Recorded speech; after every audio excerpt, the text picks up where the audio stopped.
Ma question pour vous ce matin est la suivante. Est-ce que vous aimez quand tout est bien rangé, clair, structuré, quand chacun connaît son rôle et que les choses sont bien organisées?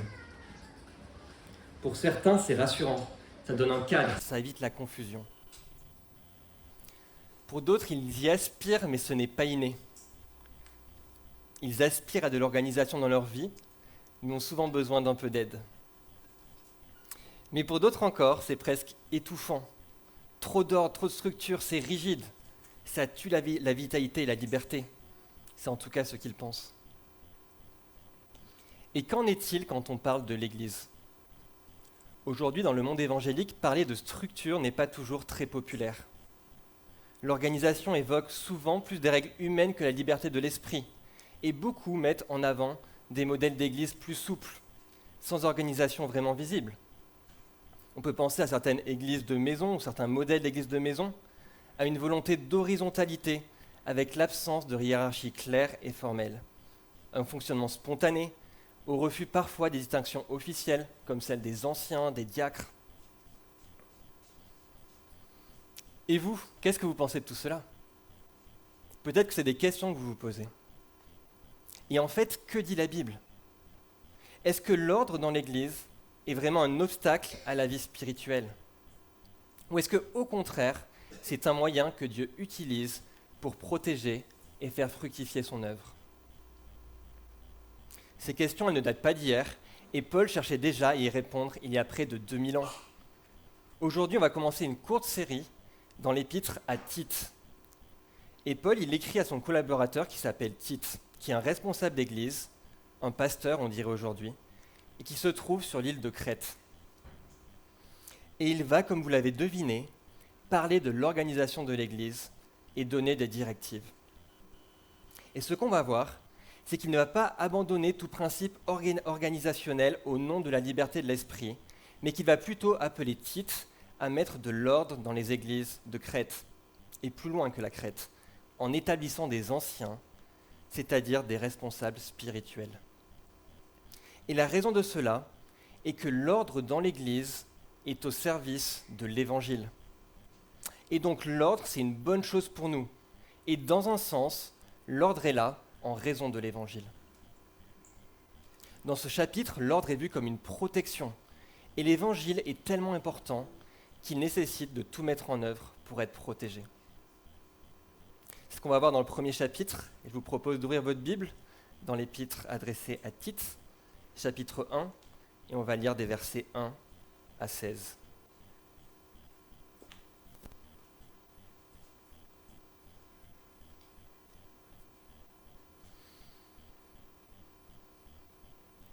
Tite 1, versets 1 à 16.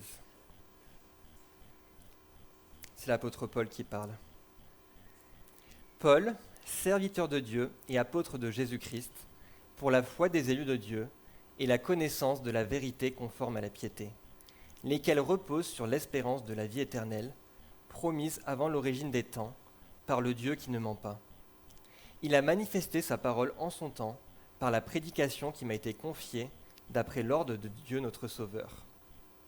À Tite, mon enfant légitime en notre commune foi, grâce et paix de la part de Dieu le Père et du Christ Jésus notre Sauveur. Je t'ai laissé en Crète, afin que tu mettes en ordre ce qui reste à régler, et que selon mes instructions, tu établisses des anciens dans chaque ville. S'il s'y trouve quelques hommes irréprochables, maris d'une seule femme, ayant des enfants fidèles, qui ne soient ni accusés de débauche, ni indisciplinés. Il faut en effet que l'évêque soit irréprochable, comme intendant de Dieu, qu'il ne soit ni arrogant, ni coléreux, ni adonné au vin, ni violent, ni aprogain, mais qu'il soit hospitalier, ami du bien, sensé, juste, consacré, maître de lui, attaché à la parole authentique telle qu'elle a été enseignée, afin d'être capable d'exhorter selon la saine doctrine et de convaincre les contradicteurs. Il y a en effet, surtout parmi les circoncis, beaucoup d'indisciplinés, de vains discoureurs et de séducteurs, auxquels il faut fermer la bouche. Ils bouleversent des familles entières en enseignant ce qu'il ne faut pas, pour un gain honteux. L'un d'entre eux, leur propre prophète, a dit « Crétois, toujours menteur, méchante bête, ventre paresseux, ce témoignage est vrai. C'est pourquoi reprends-les sévèrement, afin qu'ils aient une foi saine, et qu'ils ne s'attachent pas à des fables judaïques et à des commandements d'hommes qui se détournent de la vérité. Tout est pur pour ceux qui sont purs, mais rien n'est pur pour ceux qui sont souillés et incrédules. Leur intelligence, aussi bien que leur conscience, est souillée. Ils font profession de connaître Dieu, mais ils le renient par leurs œuvres. Ils sont odieux, rebelles, et incapables d'aucune œuvre bonne. Je propose de prier avant qu'on aille plus loin. Notre Père, on te prie pour la parole qui vient d'être lue. C'est ta parole qui est inspirée, qui est là pour notre enrichissement dans notre foi. On prie, Seigneur, qu'elle puisse travailler nos cœurs. On prie que ce matin, on puisse être attentif, retenir des choses qui viennent de toi. Assiste-nous par ton esprit encore ce matin. Amen.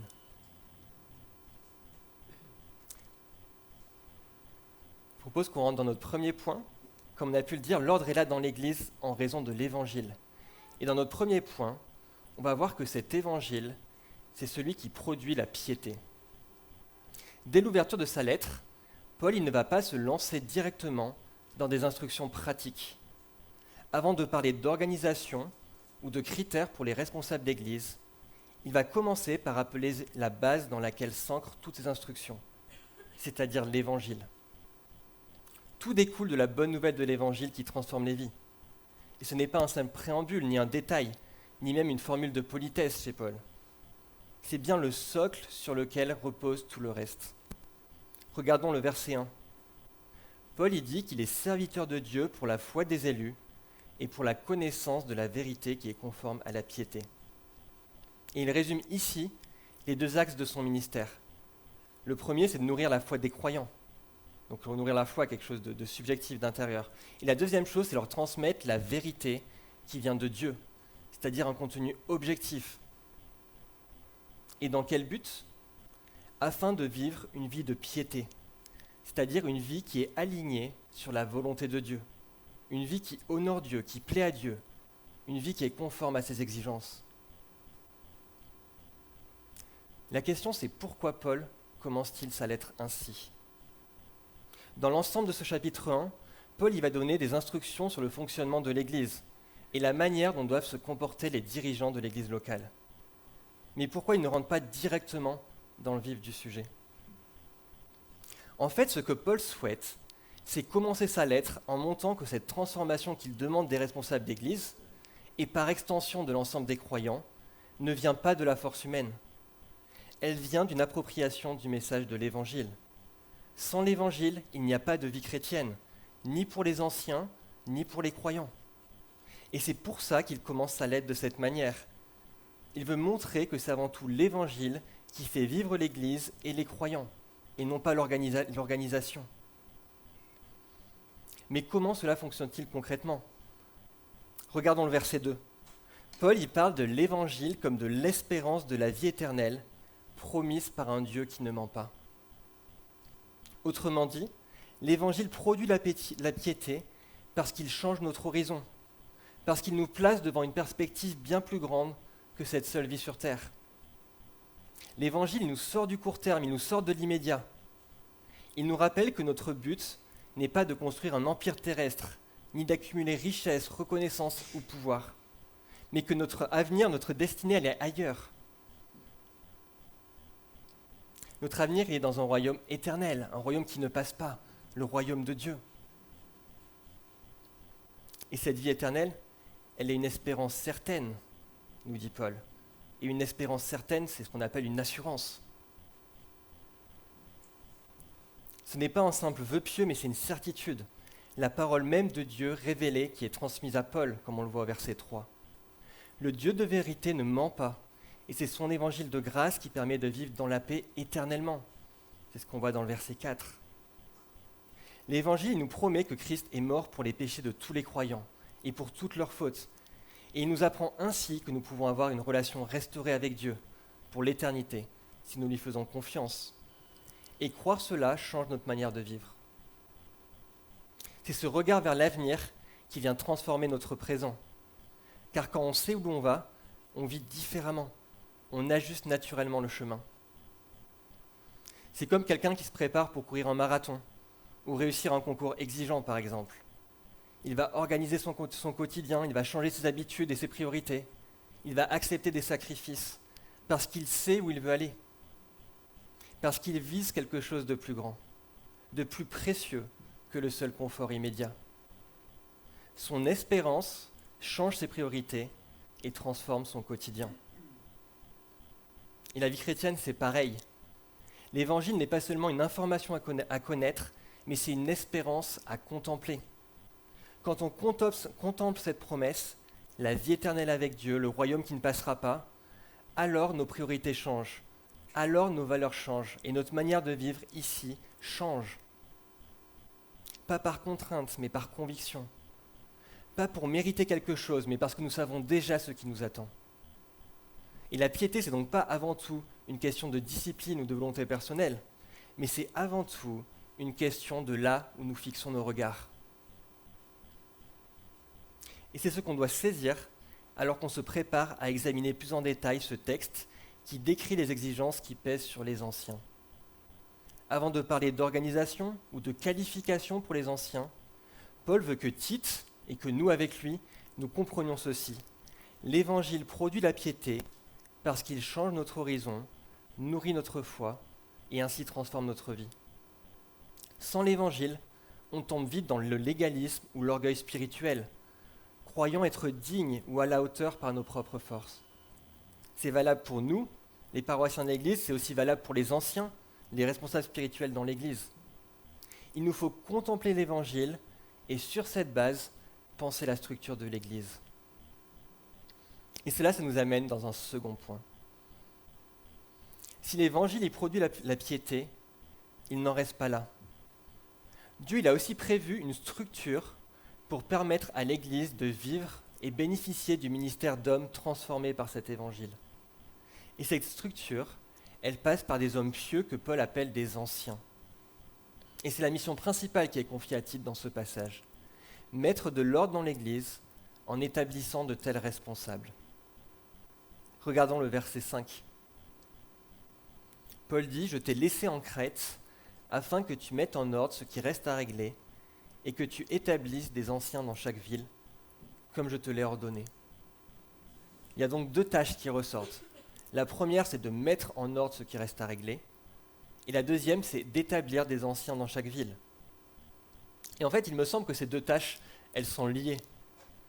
Pour Paul, une église sans anciens n'est pas encore en ordre, parce que sans ces hommes, l'église reste vulnérable. C'est ce qu'on va voir dans le prochain point. Mais regardons maintenant les versets 6 à 9, où Paul décrit les qualifications de ces anciens. On peut vraiment être impressionné, voire intimidé. Irréprochable, mari d'une seule femme, les enfants doivent être fidèles, ils ne doivent pas être arrogants, pas colériques, pas portés sur le vin, pas violents, pas avides de gain. Mais au contraire, il doit être hospitalier, ami du bien, sensé, juste, consacré, maître de lui-même, attaché à la parole authentique. Ça semble infini, on dirait que c'est une liste à rallonge. Et rien que le premier qualificatif, regardez, irréprochable, ça semble déjà inaccessible. La question c'est pourquoi Paul place-t-il la barre si haut ? Et pour répondre à cette question, il nous faut réfléchir et prendre quelques minutes pour comprendre ce qu'est un ancien. Et Paul, il va l'expliquer dans un autre texte du Nouveau Testament, en Acte 20, verset 28. Il décrit le rôle des anciens de la façon suivante. Je cite, « Prenez donc garde à vous-même et à tout le troupeau au sein duquel le Saint-Esprit vous a établi évêque pour faire paître l'Église de Dieu qu'il s'est acquise par son propre sang. » Je relis, « Prenez donc garde à vous-même et à tout le troupeau au sein duquel le Saint-Esprit vous a établi évêque pour faire paître l'Église de Dieu qu'il s'est acquise par son propre sang. » Et une petite précision d'ailleurs, dans la Bible, les termes ancien et évêque sont interchangeables. Évêque, ça veut tout simplement dire surveillant dans le grec. Donc ce passage montre que les anciens sont établis par Dieu comme des bergers de l'Église. Leur rôle, il est de conduire les brebis vers de verts pâturages, c'est-à-dire d'aider les croyants à marcher avec Dieu et de veiller sur la santé spirituelle de l'Église locale. En accomplissant fidèlement leur mission, ces petits bergers représentent et reflètent le grand berger, c'est-à-dire Dieu lui-même, qui aime et prend soin de son peuple. Tous les chrétiens sont bien sûr des petits représentants de Dieu dans le monde, mais les anciens jouent un rôle particulier dans l'Église locale, dans leur charge de prendre soin du troupeau. Leur vie, elle doit donc refléter ce qu'ils enseignent, de manière claire et visible. Et c'est pourquoi les critères sont si exigeants. Les anciens, ils sont comme la vitrine du magasin. Ils sont la première chose qu'on va regarder pour savoir si ce magasin est en bonne santé. Et Paul, il illustre cela avec l'image de l'intendant. Regardez au verset 7. Qu'est-ce que c'est qu'un intendant ? Imaginez l'Église comme une grande maison, ou même un immense complexe immobilier appartenant à un seul et unique propriétaire.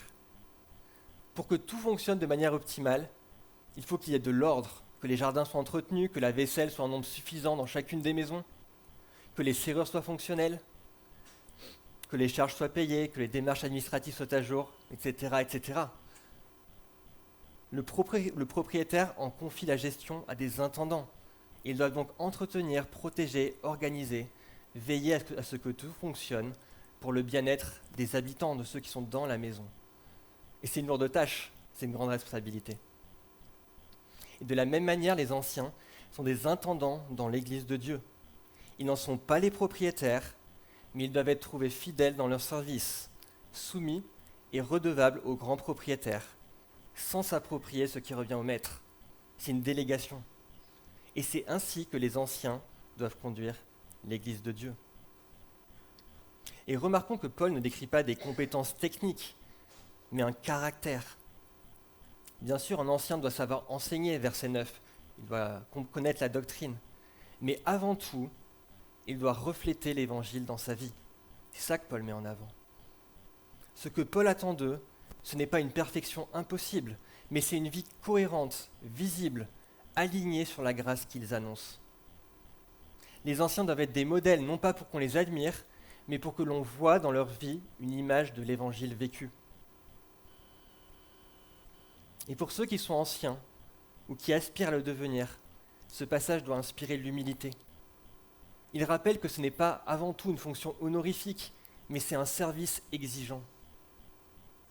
C'est à la fois un immense privilège et une grande responsabilité. Cela demande une dépendance quotidienne à l'Évangile. Mais aussi celui qui est appelé à ce service, à l'anciennat, peut être confiant, parce que Dieu équipe celui qui l'appelle à son service, et notamment à ce service particulier. Mais en même temps, il doit rester vigilant, car l'Église n'est pas sa propriété, mais celle du Christ. Et pour nous qui ne sommes pas anciens, c'est-à-dire la majorité de l'Assemblée ici, ça devrait nous faire comprendre l'importance de leur rôle. Une Église sans berger fidèle est comme un troupeau livré aux loups, mais une Église conduite par des anciens enracinés dans l'Évangile grandit dans la paix et la maturité. Et voilà pourquoi nous devons prier pour nos anciens, les soutenir, honorer leur ministère. Les critiquer est facile, mais les porter dans la prière est vital. Et en fait, pour nous tous, même si ces critères sont spécifiques aux anciens, ils reflètent ce que l'Évangile doit produire dans toute vie chrétienne. Tous les croyants sont appelés à un caractère transformé. Les anciens doivent être des modèles, mais nous sommes tous en chemin vers cette ressemblance avec Christ. Et le fait d'avoir des anciens fidèles et enracinés dans l'Évangile, c'est un cadeau de Dieu. Il ne laisse pas son Église sans guide, sans protection, sans structure. Et dans sa sagesse, il a voulu que son peuple bénéficie à la fois de l'accès direct à lui par Jésus-Christ, c'est ce qu'on appelle le sacerdoce universel, mais aussi de la présence de responsables particuliers qui sont établis pour enseigner, veiller et protéger. Quelle sagesse de notre Dieu!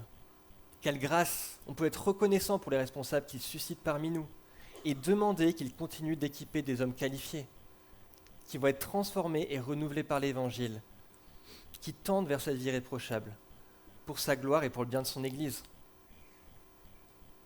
Dieu voulant, comme Alex l'a expliqué lors de l'Assemblée générale en mars, on va essayer cette année de mettre en œuvre la procédure qui figure dans le règlement antérieur et qui vise à nommer et installer un ou plusieurs nouveaux responsables.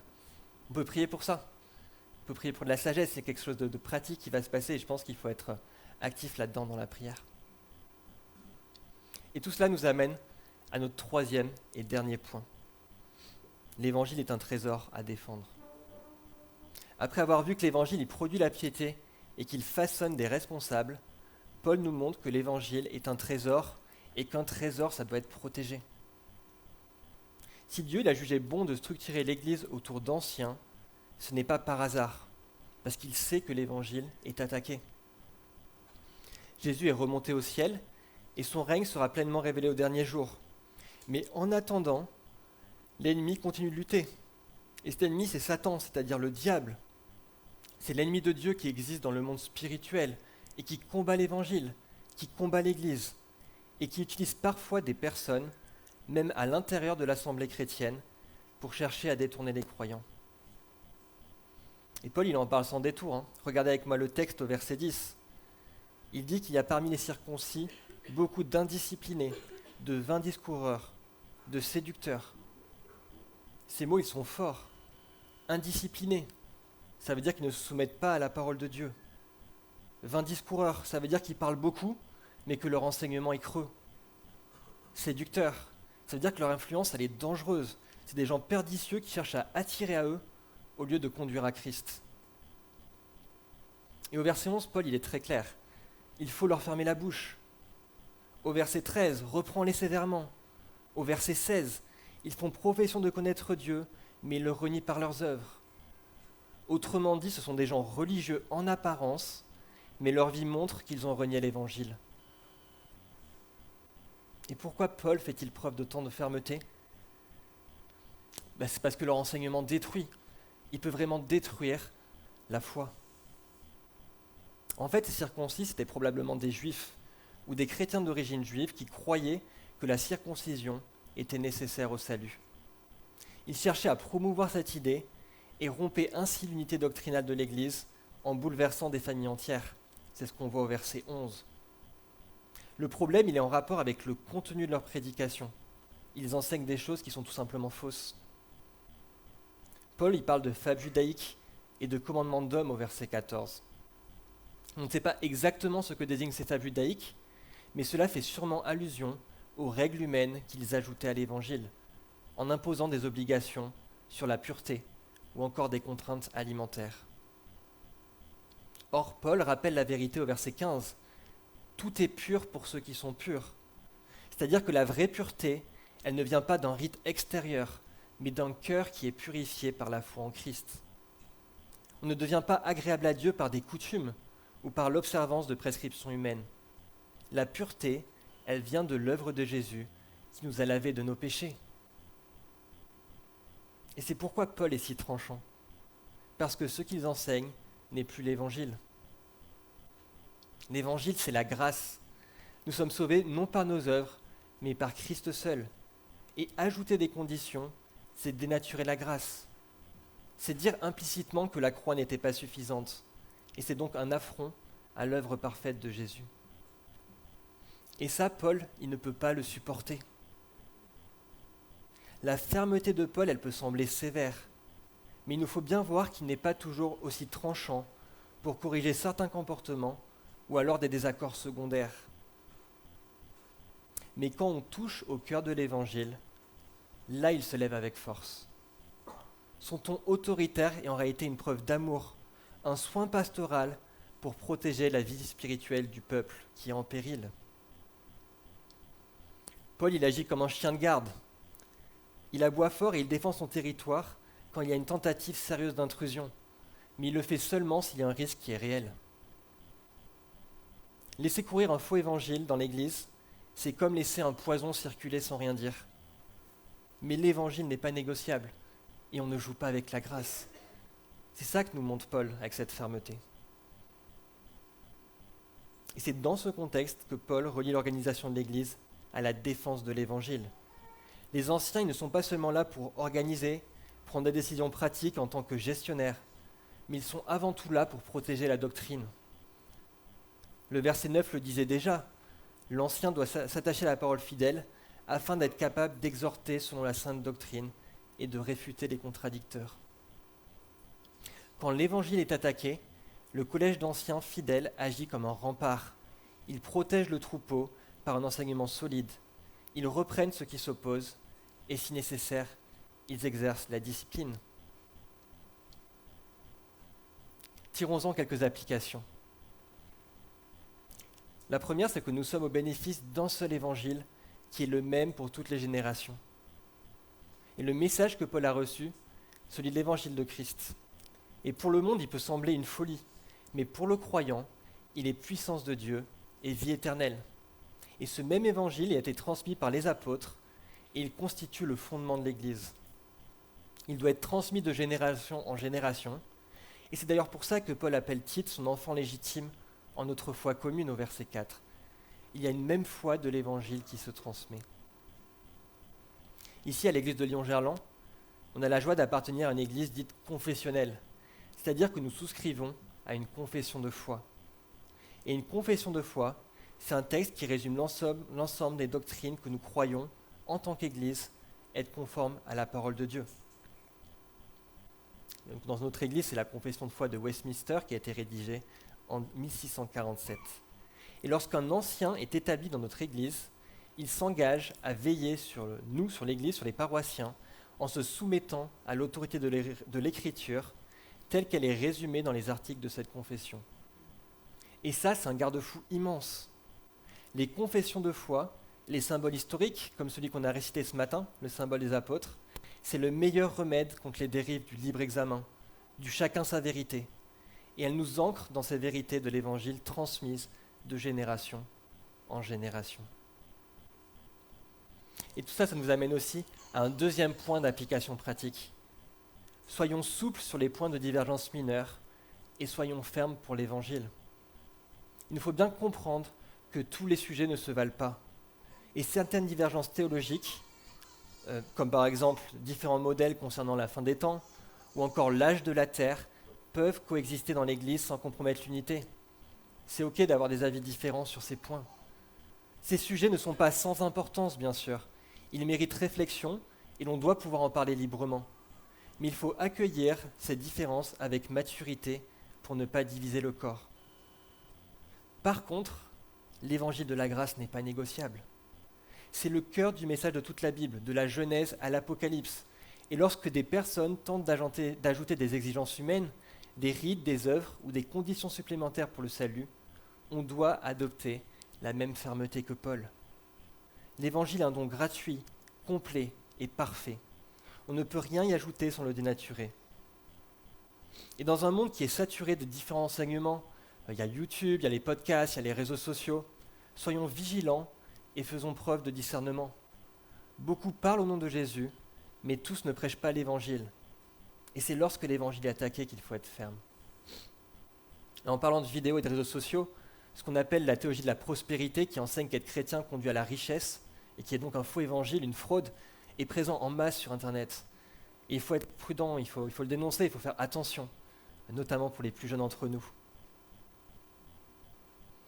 En résumé, ne nous laissons pas séduire par des discours flatteurs ou des règles séduisantes, mais apprenons à confronter tout enseignement à la lumière des Écritures. Alors pour conclure, retenons ce que Tite, chapitre 1, nous enseigne. L'Évangile est au cœur de la vie chrétienne. Il transforme nos vies individuellement et il structure notre vie d'Église collectivement. L'idée centrale de tout ce passage, c'est que l'ordre est là dans l'Église en raison de l'Évangile. Et c'est donc quelque chose de bon, quelque chose à rechercher. Et la question aussi qui se pose en premier lieu à nous est la suivante. Est-ce que chacun de nous a accueilli cette espérance que Dieu nous présente en son Fils Jésus-Christ ? Est-ce que nous avons reçu l'assurance du pardon des péchés et la paix qui en découle ? C'est l'Évangile qui nous donne le pouvoir de changer en profondeur. Et c'est lui que nous sommes appelés à défendre et à transmettre en tant que communauté. Dans sa sagesse, Dieu il a prévu un cadre pour cela. Il a donné des anciens à son Église, des hommes chargés de veiller à l'enseignement, de garder le troupeau et d'administrer la parole de Dieu. Que ce texte nous pousse donc à la reconnaissance, de la reconnaissance pour l'Évangile que nous avons reçu, de la reconnaissance pour les anciens que Dieu suscite dans l'Église, et de la reconnaissance pour le cadre protecteur qui nous permet de grandir ensemble jusqu'au retour de Christ. Qui nous encourage aussi à prier pour nos anciens, à honorer leur ministère et à marcher ensemble dans l'unité. Tout cela pour la gloire de Dieu et pour que son évangile rayonne ici à Lyon et dans notre quartier de Gerland. On va prier. Seigneur, merci pour ta Bible qui donne des instructions sur la manière de structurer l'Église. On te remercie pour les anciens qui sont chargés de veiller sur le troupeau. On prie que nos anciens soient fidèles dans leur service. On prie qu'ils puissent être soumis à ta parole et qu'ils ne s'en détournent pas. On te prie pour leur ministère. Et on veut aussi te prier pour ceux qui seront appelés à ce service dans le futur. On prie que tu puisses susciter parmi nous des gens pour cette vocation d'être anciens. On prie que tu travailles leur cœur pour qu'ils puissent vivre de plus en plus fidèles à l'Évangile et pour être fidèles dans ce service peut-être qui est devant eux. Et on prie aussi pour nous. On prie que tu nous rendes fidèles dans l'Évangile, dans notre marche chrétienne. C'est pas toujours facile, on est souvent faillible, mais on sait que toi tu es infaillible et que tu nous tiens par la main. Donc on prie que tu puisses nous assister jour après jour. Toute cette prière dans le nom du Seigneur Jésus-Christ. Amen.